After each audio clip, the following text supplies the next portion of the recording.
वो भारत का तीर्थ स्थान राष्ट्रीय समर स्मारक है, जहाँ की हवा भी बलिदानी झोंकों से, स्वतंत्रता सेनानियों की प्रेरणा से सुवासित है। देशवासियों, 23 जनवरी हम लोग नेताजी सुभाष चंद्र बोस की जयंती के रूप में मनाते हैं, लेकिन हिंदुस्तान के इतिहास में पहली बार ऐसा अवसर था जब नेताजी सुभाष चंद्र बोस की 125वीं जन्म जयंती पर देश के प्रधानमंत्री माननीय श्री नरेंद्र मोदी जी ने देश के सम्मुख ये कहा कि 23 जनवरी केवल नेताजी की जयंती के रूप में ना हो, अपितु एक पर्व के रूप में हो, एक उत्सव के रूप में हो। आज पूरा हिंदुस्तान मिलकर पराक्रम दिवस मना रहा है। मैं नमन करती हूँ नेताजी सुभाष चंद्र बोस को और नमन करती हूँ उस सोच को जिसने इसको पराक्रम दिवस के उत्सव के रूप में मनाने की हम सबको प्रेरणा दी। एक बार जोरदार तालियों से हम सभी माननीय प्रधानमंत्री जी का अभिवादन करना चाहते हैं। और अब हम निवेदन करते हैं माननीय गृह एवं सहकारिता मंत्री श्री अमित शाह जी से कि कृपया स्वागत संबोधन दें।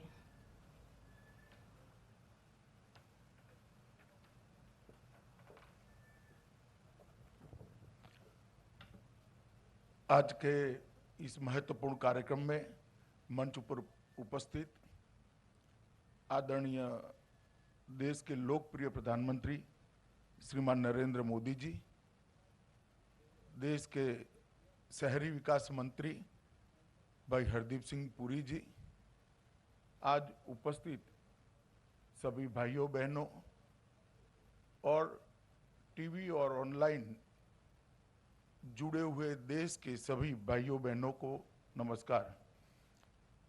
आज जैसे कि हम सब जानते हैं, नेताजी का जन्मदिन है, 125वां जन्मदिन है और कुछ समय पहले ही हमारे प्रधानमंत्री नरेंद्र मोदी जी ने नेताजी के जन्मदिन को पराक्रम दिन के रूप में मनाने की शुरुआत करी और आज इस पराक्रम दिन पर एक ऐतिहासिक फैसला लेते हुए मोदी जी ने ये भी तय किया है कि आजादी के अमृत महोत्सव में आजादी के गणतंत्र दिन की शुरुआत भी 23 तारीख से ही शुरू कर दी जाएगी।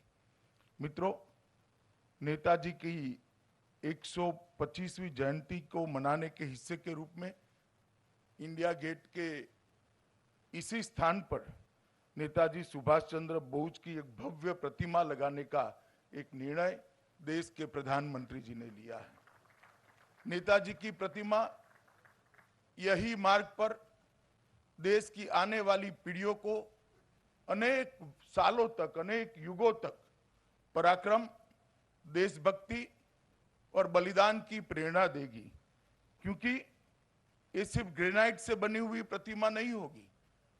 ये प्रतिमा देश के करोड़ों लोगों के मन में जो नेताजी के भाव पड़ा है, ये भाव की अभिव्यक्ति होगी कि एक ऐसा व्यक्तित्व जिसने पूरा अपना जीवन का सुख त्याग करते हुए लगभग 35,000 किलोमीटर की यात्रा या तो मोटर कार से या तो पनडुब्बी के अंदर नीचे दरिया के नीचे करी और कलकत्ता से लेके वाया बर्लिन से जापान तक की ये यात्रा भारत को आजाद करने का नेताजी का पुरुषार्थ था, एक भव्य प्रयास था।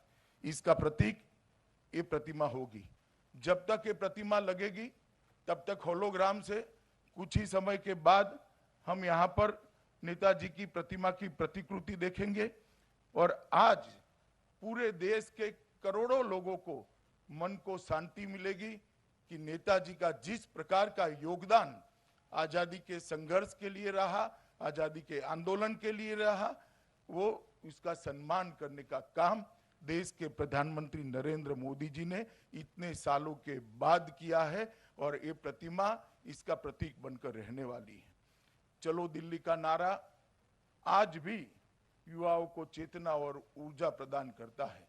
उनके संघर्ष की गाथाएं आज भी युवाओं को भारत के पुनर्निर्माण के साथ जोड़ती है और उनका ये पूरा व्यक्तित्व आने वाले दिनों में हम देखेंगे कि इससे कई युवा प्रेरणा लेकर आगे बढ़ेंगे। मित्रों, नेताजी का ये जो 35,000 किलोमीटर का यात्रा है, वो यात्रा का पूरा मार्ग मुझे लगता है कि देश के युवाओं को इसी मूर्ति की स्थापना के साथ वो पूरे घटनाक्रम को अभ्यास करने का भी मन होगा और उसमें से प्रेरणा लेने का भी मन होगा।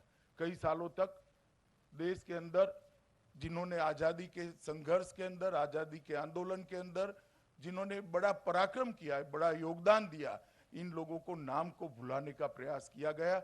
आज आजादी के अमृत वर्ष के योग पर नेताजी की प्रतिमा यहां लगाने का जो फैसला किया गया है, इससे पूरा देश संतोष और उत्साह का अनुभव कर रहा है।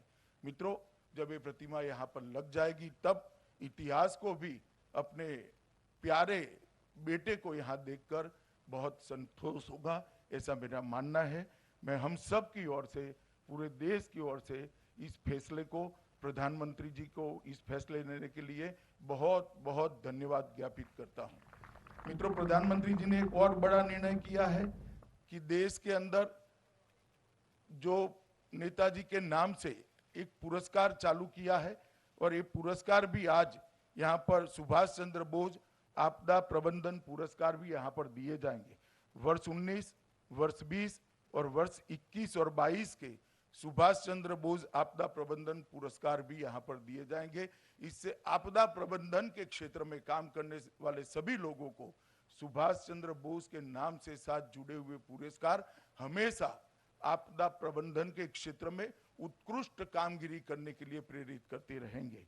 आज ये दोनों अवसर पर मैं गृह मंत्रालय की ओर से मोदी जी का धन्यवाद भी करता हूं, आप लोगों का स्वागत करता हूं और ये आज जो नई शुरुआत हुई है, मुझे विश्वास है ये नई शुरुआत से देश के युवाओं को अनेक वर्षों तक प्रेरणा मिलती रहेगी। आप सभी का धन्यवाद। नमस्कार।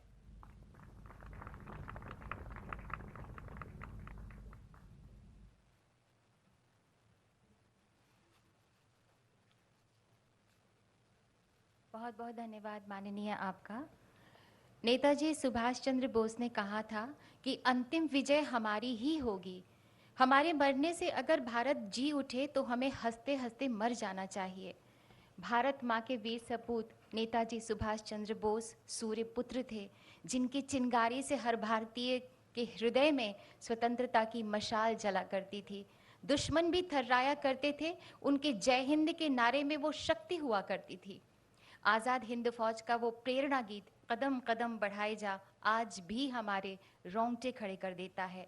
हम आपको बता दें कि आज माननीय प्रधानमंत्री जी के द्वारा उस महान विभूति के होलोग्राम स्टैचू के अनावरण के साथ ही नेताजी सुभाष चंद्र बोस को वंदन के रूप में वही गीत बजाया जाएगा। आप सभी से अनुरोध है कि जब वो गीत बजे तो हम सब अपने स्थान पर खड़े हो जाएंगे। अब हम विनम्र आग्रह करते हैं माननीय प्रधानमंत्री जी से कि कृपया नेताजी सुभाष चंद्र बोस के होलोग्राम स्टैचू का अनावरण करें, रिमोट का बटन दबाकर।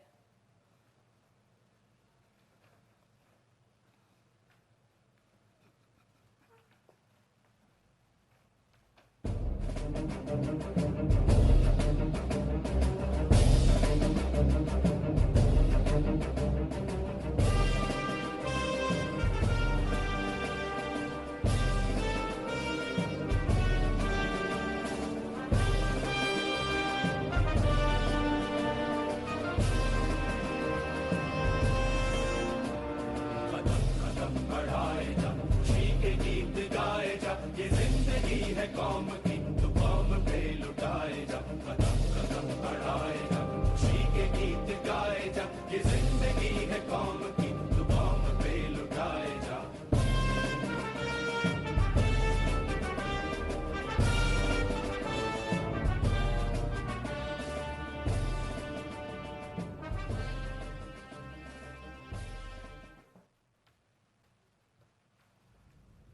बहुत बहुत धन्यवाद माननीय आपका।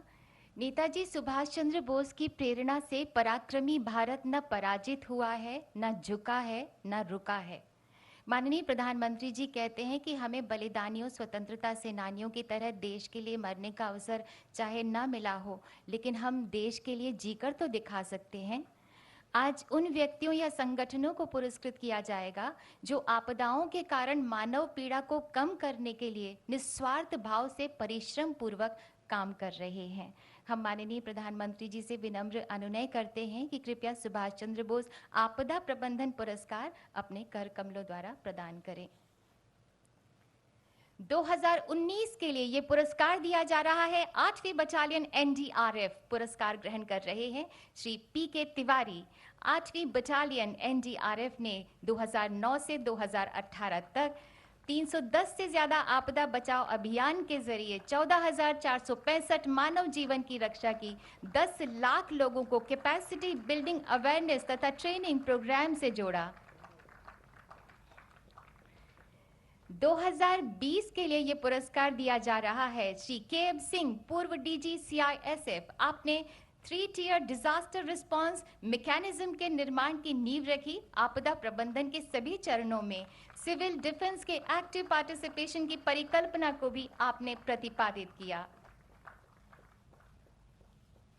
2020 के लिए ही disaster mitigation and management centre Uttarakhand को पुरस्कार दिया जा रहा है। पुरस्कार ग्रहण कर रहे हैं श्री एस.ए. मुरुगेसन आईएएस। डीएमएमसी का कार्य आपदा पूर्व तैयारी, कैपेसिटी बिल्डिंग, आपदा के बाद की प्रतिक्रिया तथा रिहैबिलिटेशन पर केंद्रित है। वैज्ञानिक तथा शैक्षिक संस्थाओं और राज्यों के विभागों के बीच संवाद स्थापित किया जाता है। 2021 के लिए पुरस्कार दिया जा रहा है श्री राजेंद्र कुमार भंडारी को। आप डिजास्टर मिटिगेशन पर Indian national academy of engineering forum के अध्यक्ष हैं। आपने भारत में जियो हैजार्ड्स और भूस्खलन पर वैज्ञानिक अध्ययन की नींव रखी। भूस्खलन अध्ययन की पहली प्रयोगशाला भी स्थापित की। 2021 के लिए पुरस्कार दिया जा रहा है sustainable environment and ecological development society seeds को। पुरस्कार ग्रहण कर रहे हैं डॉक्टर अंशु शर्मा। सीड्स पिछले 28 सालों से आपदाओं और जलवायु परिवर्तन के प्रभावों से प्रभावित हो सकने वाले लोगों को रेजिलियंस निर्माण की दिशा में काम कर रही है। 2022 के लिए प्रोफेसर विनोद कुमार शर्मा को ये पुरस्कार दिया जा रहा है। भारत में डीआरआर में आपके अग्रणी कार्य ने आपको अंतर्राष्ट्रीय पहचान दिलाई। सिक्किम राज्य आपदा प्रबंधन के उपाध्यक्ष के रूप में आपने सिक्किम को डीआरआर लागू करने में एक आदर्श राज्य बनाया है। 2022 के लिए ही गुजरात आपदा प्रबंधन संस्थान को पुरस्कार दिया जा रहा है। पुरस्कार ग्रहण कर रहे हैं श्री पीके तनेजा डीजी। GIDM ने पेंडेमिक के दौरान मल्टी हैजार्ड रिस्क मैनेजमेंट तथा रिडक्शन के लिए 12,000 से ज्यादा प्रोफेशनल्स को ट्रेन किया। फायर से संबंधित पोर्टल, कोविड से संबंधित मोबाइल ऐप भी विकसित किया। बहुत बहुत धन्यवाद माननीय आपका और सभी पुरस्कार विजेताओं को हार्दिक बधाई। भारतवासियों, माँ भारती आज गर्वित है कि उसके वीर पुत्र नेताजी सुभाष चंद्र बोस के अनन्य अनुगामी माननीय प्रधानमंत्री श्री नरेंद्र मोदी जी माँ भारती की सुरक्षा, समृद्धि तथा जनता की सेवा के लिए सदैव बेचैन रहते हैं, जो स्वयं से आगे स्वदेश रखते हैं, स्वमेव से आगे ध्येय रखते हैं, जो देश हित में कड़ी से कड़ी चुनौती से डटकर जूझ जाते हैं। माननीय प्रधानमंत्री जी के नेतृत्व में आजाद हिंद फौज का वो तराना आज शब्दशः चरितार्थ हो रहा है। शुभ सुख चैन की बरखा बरसे, भारत भाग है जागा, सूरज बनकर जग पर चमके, भारत नाम सुभागा। माननीय प्रधानमंत्री जी से हमारा विनम्र अनुरोध है कि कृपया हम सबको प्रेरणा ज्योति से रोशन करें।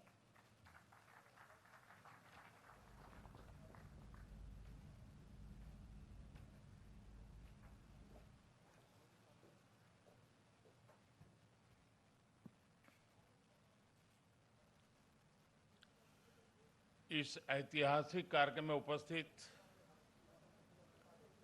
मंत्री परिषद के मेरे साथी श्री अमित शाह, श्री हरदीप पुरी जी, मंत्रिमंडल के अन्य सदस्य, आईएन के सभी ट्रस्टी, एनडीएमए के सभी सदस्यगण, jury members, NDRF, coast guards, और आईएमडी के डायरेक्टर जनरल, आपदा प्रबंधन पुरस्कारों के सभी विजेता साथी, अन्य सभी महानुभाव, भाइयों और बहनों, भारत मां के वीर सपूत नेताजी सुभाष चंद्र बोस की 125वीं जन्म जयंती पर पूरे देश की तरफ से मैं आज कोटि कोटि नमन करता हूं। ये दिन ऐतिहासिक है, ये कालखंड भी ऐतिहासिक है और ये स्थान जहां हम सभी एकत्रित हैं वो भी ऐतिहासिक है। भारत के लोकतंत्र की प्रतीक हमारी संसद पास में है, हमारी क्रियाशीलता और लोकनिष्ठा के प्रतीक अनेक भवन भी हमारे साथ पास में नजर आ रहे हैं, हमारे वीर शहीदों को समर्पित नेशनल वॉर मेमोरियल भी पास है। इन सब के आलोक में आज हम इंडिया गेट पर अमृत महोत्सव मना रहे हैं और नेताजी सुभाष चंद्र बोस को आदरपूर्वक श्रद्धांजलि दे रहे हैं। नेताजी सुभाष, जिन्होंने हमें स्वाधीन और संप्रभु भारत का विश्वास दिलाया था, जिन्होंने बड़े गर्व के साथ,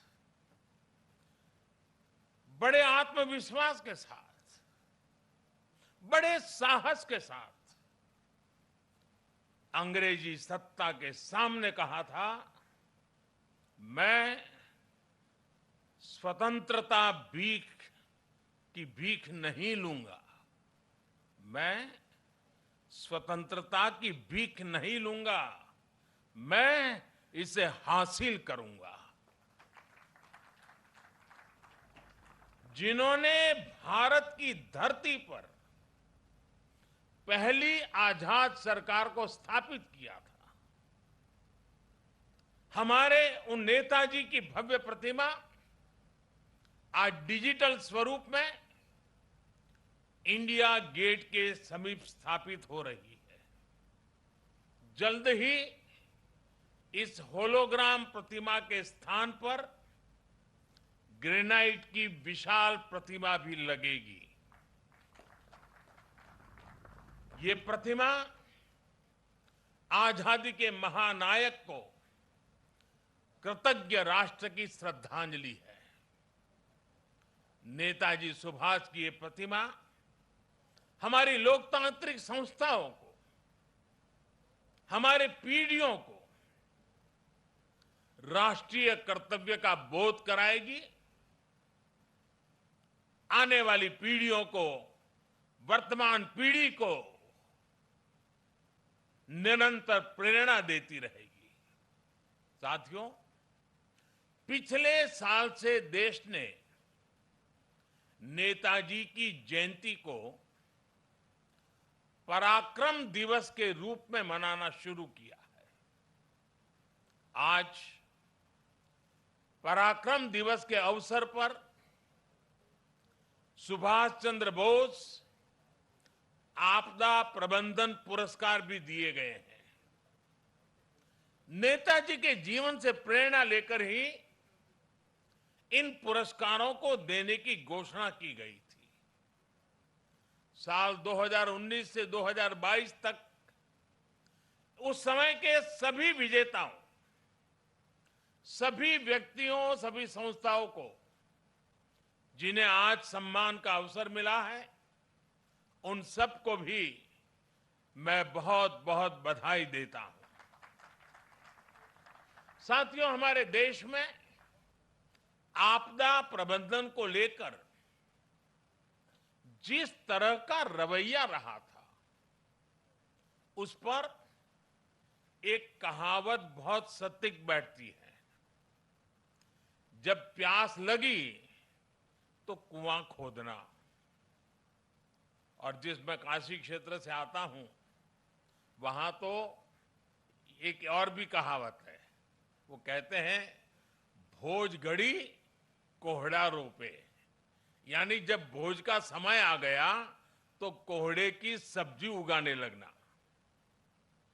यानी जब आपदा सिर पर आ जाती थी तो उससे बचने के उपाय खोजे जाते थे। इतना ही नहीं, एक और हैरान करने वाली व्यवस्था थी जिसके बारे में कम ही लोगों को पता है। हमारे देश में वर्षों तक आपदा का विषय एग्रीकल्चर डिपार्टमेंट के पास रहा था। इसका मूल कारण यह था कि बाढ़, अतिवृष्टि, ओले गिरना, ऐसी जो स्थितियां पैदा होती थी, उसे निपटने का जिम्मा, उसका संबंध कृषि मंत्रालय से आता था। देश में आपदा प्रबंधन ऐसे ही चलता रहता था। लेकिन 2001 में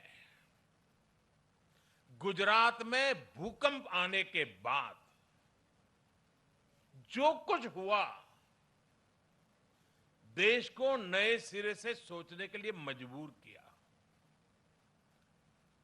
और उसने आपदा प्रबंधन के मायने बदल दिए। हमने तमाम विभागों और मंत्रालयों को राहत और बचाव के काम में झोंक दिया। उस समय के जो अनुभव थे, उनसे सीखते हुए ही 2003 में Gujarat state disaster management act बनाया गया। आपदा से निपटने के लिए गुजरात इस तरह का कानून बनाने वाला देश का पहला राज्य बना। बाद में केंद्र सरकार ने गुजरात के कानून से सबक लेते हुए 2005 में पूरे देश के लिए ऐसा ही डिजास्टर मैनेजमेंट एक्ट बनाया। इस कानून के बाद ही नेशनल डिजास्टर मैनेजमेंट अथॉरिटी, उसके गठन का रास्ता साफ हुआ। इसी कानून ने कोरोना के खिलाफ लड़ाई में भी देश की बहुत मदद की। साथियों, डिजास्टर मैनेजमेंट को प्रभावी बनाने के लिए 2014 के बाद से हमारे सरकार ने राष्ट्रीय स्तर पर चौतरफा काम किया है। हमने रिलीफ, रेस्क्यू, रिहेबिलिटेशन, उस पर जोर देने के साथ साथ ही रिफॉर्म पर भी बल दिया है। हमने एनडीआरएफ को मजबूत किया, उसका आधुनिकीकरण किया, देश भर में उसका विस्तार किया। स्पेस टेक्नोलॉजी से लेकर प्लानिंग और मैनेजमेंट तक बेस्ट पॉसिबल प्रैक्टिसेस को अपनाया। हमारे एनडीआरएफ के साथ ही सभी राज्यों के एसडीआरएफ्स और सुरक्षा बलों के जवान अपनी जान की बाजी लगाकर एक एक जीवन को बचाते हैं। इसलिए आज ये पल इस प्रकार से जान की बाजी लगाने वाले, औरों की जिंदगी बचाने के लिए खुद की जिंदगी का दांव लगाने वाले, चाहे वो एनडीआरएफ के लोग हो, चाहे एसडीआरएफ के लोग हो, हमारे सुरक्षा बलों के साथी हो, ये सब के सब उनके प्रति आज आभार व्यक्त करने का, उनको सैल्यूट करने का ये वक्त है। साथियों, अगर हम अपनी व्यवस्थाओं को मजबूत करते चलें तो आपदा से निपटने की क्षमता दिनों दिन बढ़ती चली जाती है। मैं इसी कोरोना काल के 1-2 वर्ष की बात करूं तो इस महामारी के बीच भी देश के सामने नई आपदाएं आकर खड़ी हो गई। एक तरफ कोरोना से तो लड़ाई लड़ ही रहे थे, अनेक जगहों पर भूकंप आए, कितने ही क्षेत्रों में बाढ़ आई, उड़ीसा, पश्चिम बंगाल समेत पूर्वी तटों पर साइक्लोन आए, गोवा, महाराष्ट्र, गुजरात, पश्चिमी तटों पर भी साइक्लोन आए। पहले एक एक साइक्लोन में सैकड़ों लोगों की मृत्यु हो जाती थी, लेकिन इस बार ऐसा नहीं हुआ। देश ने हर चुनौती का जवाब एक नई ताकत से दिया। इसी वजह से इन आपदाओं में हम ज्यादा से ज्यादा जीवन बचाने में सफल रहे। आज बड़ी बड़ी अंतर्राष्ट्रीय एजेंसियां भारत के इस सामर्थ्य, भारत में आए इस बदलाव की सराहना कर रही है। आज देश में एक ऐसा end to end cyclone response system है जिसमें केंद्र, राज्य, स्थानीय प्रशासन और सभी एजेंसियां एक साथ मिलकर के काम करती हैं। बाढ़, सूखा, साइक्लोन, इन सभी आपदाओं के लिए वार्निंग सिस्टम में सुधार किया गया है। डिजास्टर रिस्क एनालिसिस के लिए एडवांस टूल्स बनाए गए हैं। राज्यों की मदद से अलग अलग क्षेत्रों के लिए डिजास्टर रिस्क मैप्स बनाए गए हैं। इसका लाभ सभी राज्यों को, सभी स्टेक होल्डर्स को मिल रहा है।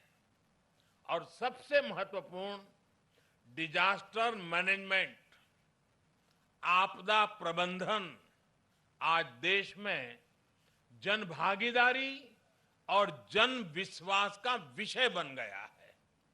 मुझे बताया गया है कि एनडीएमए की आपदा मित्र जैसी स्कीम से युवा आगे आ रहे हैं, आपदा मित्र के रूप में जिम्मेवारियां उठा रहे हैं, यानी जन भागीदारी बढ़ रही है। कहीं कोई आपदा आती है तो लोग विक्टिम नहीं रहते, वो वॉलेंटियर्स बनकर आपदा का मुकाबला करते हैं। यानी आपदा प्रबंधन अब एक सरकारी काम भर नहीं है, बल्कि ये सबका प्रयास का एक मॉडल बन गया है। और साथियों, जब मैं सबका प्रयास की बात करता हूं तो इसमें हर क्षेत्र में हो रहा है प्रयास, एक होलिस्टिक अप्रोच भी शामिल है। आपदा प्रबंधन को प्राथमिकता देते हुए हमने अपने एजुकेशन सिस्टम में भी कई सारे बदलाव किए हैं। जो सिविल इंजीनियरिंग के कोर्सेज होते हैं, आर्किटेक्चर से जुड़े कोर्सेज होते हैं, उसके पाठ्यक्रम में डिजास्टर मैनेजमेंट से जोड़ा, इंफ्रास्ट्रक्चर की रचना कैसी हो उस विषयों को जोड़ना, ये सारे काम प्रयासरत है। सरकार ने डैम फेलियर की स्थिति से निपटने के लिए डैम सेफ्टी कानून भी बनाया है। साथियों, दुनिया में जब भी कोई आपदा आती है तो इसमें लोगों की दुखद मृत्यु की चर्चा होती है कि इतने लोग मृत्यु हो गई, इतना ये हो गया, इतने लोगों को हटाया गया। आर्थिक नुकसान भी बहुत होता है, उसकी भी चर्चा की जाती है। लेकिन आपदा में जो इंफ्रास्ट्रक्चर का नुकसान होता है वो कल्पना से परे होता है। इसलिए ये बहुत आवश्यक है कि आज के समय में इंफ्रास्ट्रक्चर का निर्माण ऐसा हो जो आपदा में भी टिक सके, उसका सामना कर सके। भारत आज इस दिशा में भी तेजी से काम कर रहा है। जिन क्षेत्रों में भूकंप, बाढ़ या साइक्लोन का खतरा ज्यादा रहता है, वहां पर पीएम आवास योजना के तहत बन रहे घरों में भी इसका ध्यान रखा जाता है। उत्तराखंड में जो 4 धाम महापरियोजना का काम चल रहा है, उसमें भी आपदा प्रबंधन का ध्यान रखा गया है। उत्तर प्रदेश में जो नए एक्सप्रेस वे बन रहे हैं उनमें भी आपदा प्रबंधन से जुड़ी बारीकियों को प्राथमिकता दी गई है। आपात स्थिति में एक्सप्रेस वे विमान उतरने के काम आ सके, इसका भी प्रावधान किया गया है। यही नए भारत का विजन है, नए भारत के सोचने का तरीका है। साथियों, डिजास्टर रेजिलिएंट इंफ्रास्ट्रक्चर की इसी सोच के साथ भारत ने दुनिया को भी एक बहुत बड़ी संस्था का विचार दिया है, उपहार दिया है। यह संस्था है CDRI, coalition for disaster resilient infrastructure. Bharat की इस पहल में ब्रिटेन हमारा प्रमुख साथी बना है और आज दुनिया के 35 देश इससे जुड़ चुके हैं। दुनिया के अलग अलग देशों के बीच में, सेनाओं के बीच में हमने ज्वाइंट मिलिट्री एक्सरसाइज बहुत देखी है, पुरानी परंपरा है, उसकी चर्चा भी होती है। लेकिन भारत ने पहली बार डिजास्टर मैनेजमेंट के लिए ज्वाइंट ड्रिल की परंपरा शुरू की है। कई देशों में मुश्किल समय में हमारी डिजास्टर मैनेजमेंट से जुड़ी एजेंसियों ने अपनी सेवाएं दी है, मानवता के प्रति अपने कर्तव्य का निर्वाह किया है। जब नेपाल में भूकंप आया, इतनी बड़ी तबाही मची, तो भारत एक मित्र देश के रूप में उस दुख को बांटने के लिए जरा भी देरी नहीं की थी। हमारे NDRF के जवान वहां तुरंत पहुंच गए थे। डिजास्टर मैनेजमेंट का भारत का अनुभव सिर्फ हमारे लिए नहीं, बल्कि पूरी मानवता के लिए है। आप सभी को याद होगा 2017 में भारत ने साउथ एशिया जियो स्टेशनरी कम्युनिकेशन सैटेलाइट को लॉन्च किया था। वेदर और कम्युनिकेशन के क्षेत्र में उसका लाभ हमारे दक्षिण एशिया के मित्र देश को मिल रहा है। साथियों, परिस्थितियां कैसी भी हो, अगर हम में हौसला है तो हम आपदा को भी अवसर में बदल सकते हैं। यही संदेश नेताजी ने हमें आजादी की लड़ाई के दौरान दिया था। नेताजी कहते थे, कभी भी स्वतंत्र भारत के सपने का विश्वास मत खोना। दुनिया की कोई ताकत नहीं है जो भारत को झकझोर सके। आज हमारे सामने आजाद भारत के सपनों को पूरा करने के लक्ष्य हैं। हमारे सामने आजादी के 100वें साल से पहले, 2047 के पहले नए भारत के निर्माण का लक्ष्य है। और नेताजी को देश पर जो विश्वास था, जो भाव नेताजी के दिल में उभरते थे, और उनके इन भावों के कारण मैं कह सकता हूं कि दुनिया की कोई ताकत नहीं है जो भारत को इस लक्ष्य तक पहुंचने से रोक सके। हमारी सफलताएं हमारी संकल्प शक्ति का सबूत है, लेकिन ये यात्रा अभी लंबी है। हमें अभी कई शिखर और पार करने हैं। इसके लिए जरूरी है हमें देश के इतिहास का हजारों सालों की यात्रा में इसे आकार देने वाले तप, त्याग और बलिदानों का बोध रहे। भाई और बहनों, आजादी के अमृत महोत्सव का संकल्प है कि भारत अपनी पहचान और प्रेरणाओं को पुनर्जीवित करेगा। ये दुर्भाग्य रहा कि आजादी के बाद देश की संस्कृति और संस्कारों के साथ ही अनेक महान व्यक्तित्वों के योगदान को मिटाने का काम किया गया।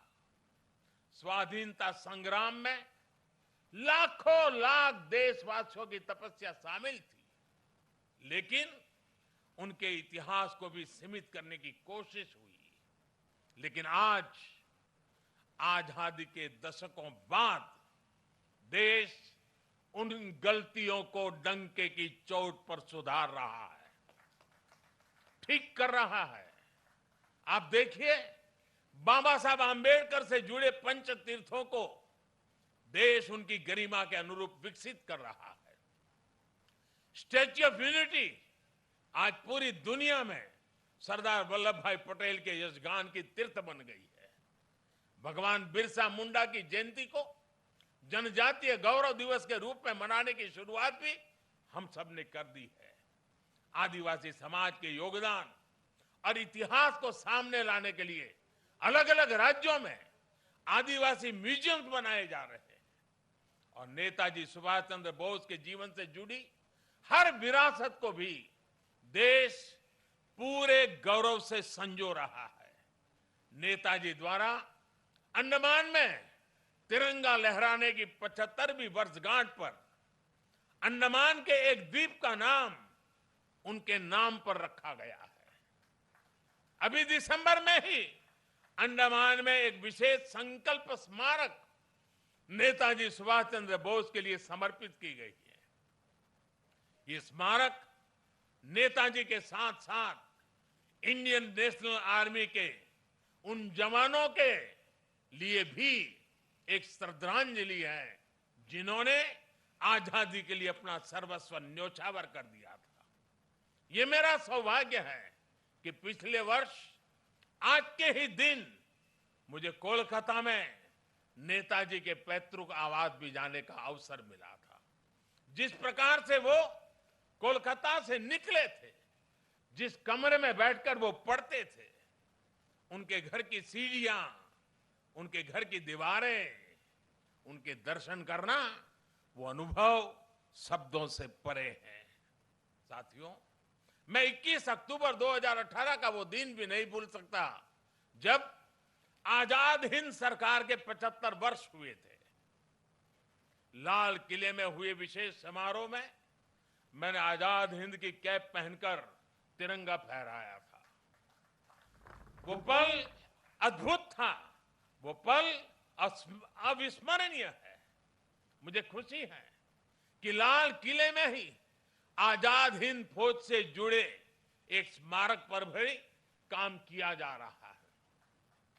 2019 में 26 जनवरी की परेड में आजाद हिंद फौज के पूर्व सैनिकों को देखकर मन जितना प्रफुल्लित हुआ, वो भी मेरी अनमोल स्मृति है।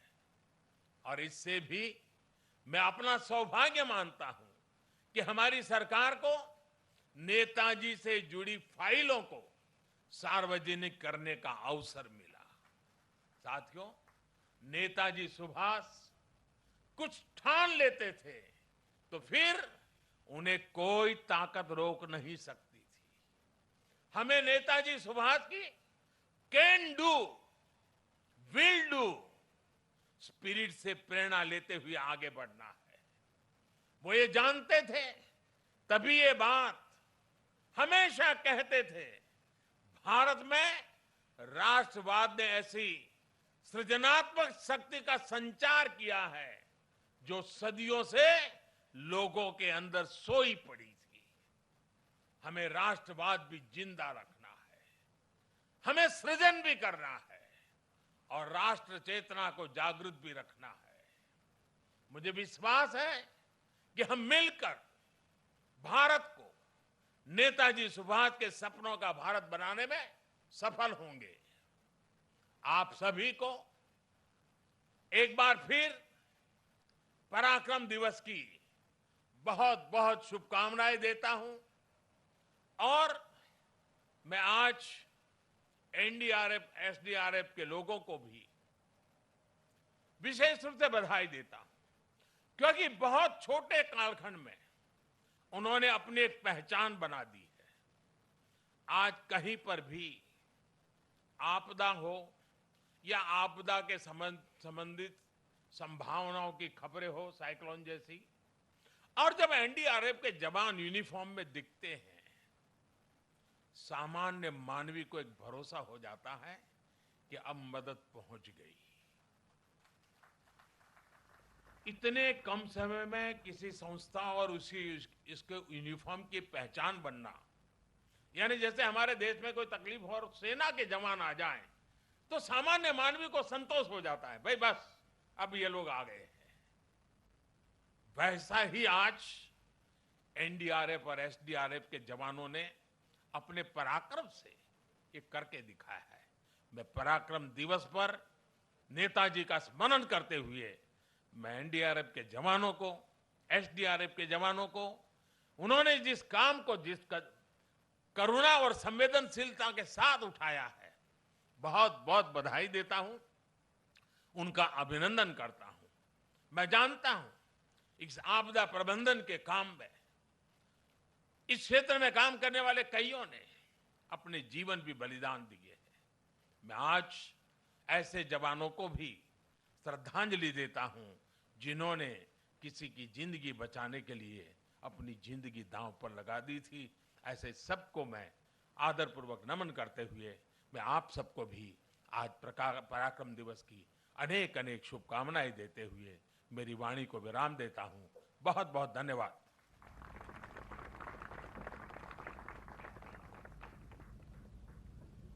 कोटि कोटि धन्यवाद माननीय प्रधानमंत्री जी, दिव्य कांति वाले शब्दों के लिए।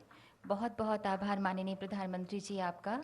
अवॉर्डीज से निवेदन है, कृपया फोटो के लिए स्टेज के पीछे पधारें। माननीय प्रधानमंत्री जी से विनम्र निवेदन है कि कृपया फोटो अपॉर्चुनिटी के लिए कृपया ये सौभाग्य प्राप्त कराएं।